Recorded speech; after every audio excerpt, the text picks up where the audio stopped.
राशिदा मैं रोकना चाहूंगा, मैं बार बार बोल रहा हूँ, आपके पीछे से अजान की आवाज आ रही है, डिस्टर्ब हो रहा है लोगों को।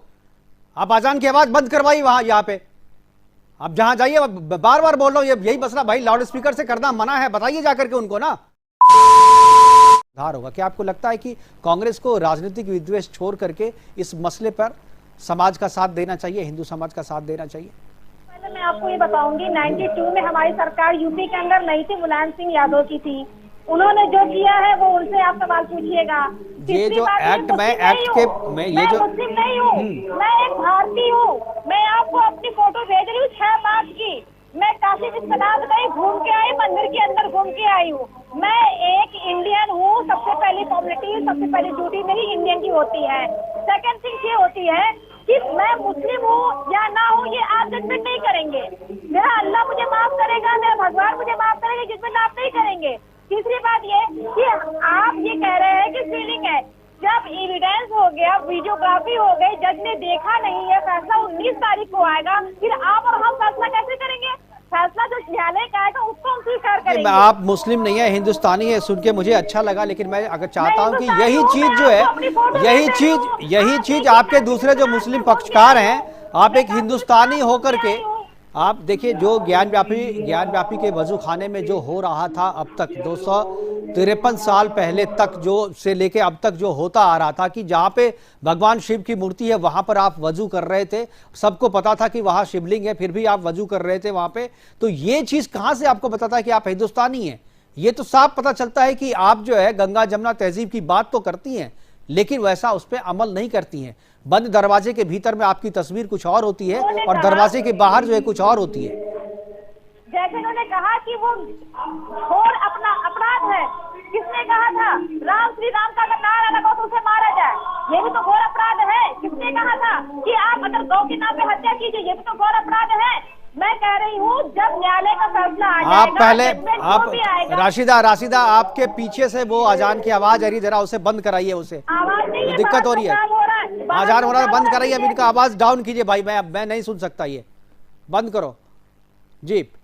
शशांक जी मैं आपसे अब जानना चाहता हूं कि ये जो चीजें आज सुप्रीम कोर्ट में जो मसला हुआ है, क्या अब आगे का स्टेप क्या हो सकता है? अगर जिस तरीके से वाराणसी कोर्ट के फैसले को बरकरार रखा सुप्रीम कोर्ट ने, अब गुरुवार को सुनवाई है, गुरुवार को उससे पहले रिपोर्ट आ जाएगी वाराणसी कोर्ट में, क्या आपको लगता है कि सुप्रीम कोर्ट इस मसले पर क्या क्या कर सकता है? और क्या आपको लगता है कि ये जो पूरा मसला जो अभी वर्शिप को लेकर के केवल है, क्या यह सिविल सूट पे भी तब्दील हो सकता है?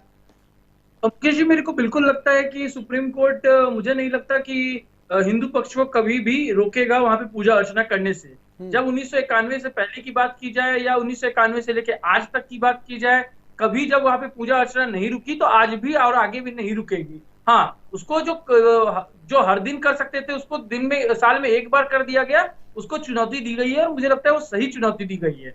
दूसरी बात है कल्चरल एस्पेक्ट पे, रिलीजियस पॉइंट को अगर साइड किया जाए तो, जैसे कि सतयुग में रावण हुआ था और हिंदू मानने वाले, हिंदू धर्म के अनुयायी रावण को अपना आदर्श नहीं मानते हैं, जैसे जर्मनी के लोग जो कलयुग के हिटलर को अपना अनुयायी नहीं मानते हैं, तो मुझे लगता है कि इस्लामिक पक्ष के लोगों को भी औरंगजेब को अपना अनुयायी नहीं, औरंगजेब का अनुयायी नहीं बनना चाहिए और उनके मजार पे मत्था नहीं टेकना चाहिए। अगर एक कोई राक्षस है या कोई अगर डकैत है तो हमेशा डकैत ही रहेगा, वो आपका आदर्श बन जाएगा, ऐसा संभव नहीं है। ये तो लिखित बात है और सारे इतिहासकारों ने माना है कि औरंगजेब ने क्या क्या नहीं किया इस देश की आत्मा को लेकर और इस देश की गंगा जमुनी तहजीब को लेकर। भारत ऐसा देश है जिसने पूरे दुनिया के हर मजहब के लोगों को अपनी पनाह दी है।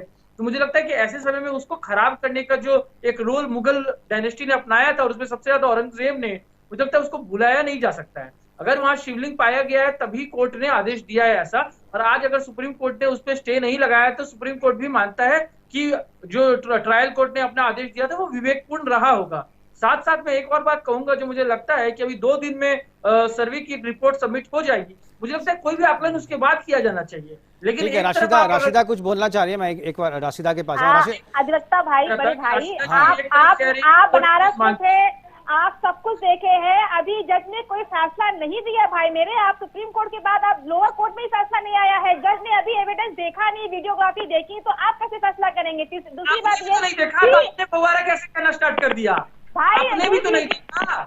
हमने तो कोई मस्जिद के अंदर जाने का परमिशन है? नहीं दिए ना, अपने आपको फैसले हमने मस्जिद के नहीं अंदर जाने दिए का हैं। परमिशन है, आप गई हमने हैं कोई मस्जिद के फैसले अंदर? थोपे ही नहीं है, आप तो फैसले थोप राशिदा, रहे हैं। दूसरी राशिदा, बात ये, कोई किसको आपको पूछे? अलाउड है मस्जिद के अंदर जाना? बीजेपी के लोग नाथूराम गोडसे को क्या पूछते आपको हैं, मस्जिद के तो अंदर आपको जाने ये परमिशन अधिकार नहीं है है? कौन किसको पूछे? वो क्या उनके पूर्वज उनको इस पूछे। जिंदगी में आपको कभी क्या क्या मतलब है? महिलाएं मस्जिद और जा सकती तीसरी बात हैं? ये, तीसरी बात गई ये नहीं, आती तो है, पता आप मेरी बात कैसे? सुनिए, तब मैं तो बताऊंगी आपने वो आपको। रिपोर्ट देखी नहीं, तो आप कैसे तीसरी फव्वारा बात कह रही मेरी हैं? ये है, तीसरी बात मेरी ये है, मैं ये कह रही हूँ कि आप बचपन के बाद जवानी आती, जवानी के बाद बुढ़ापा आता है।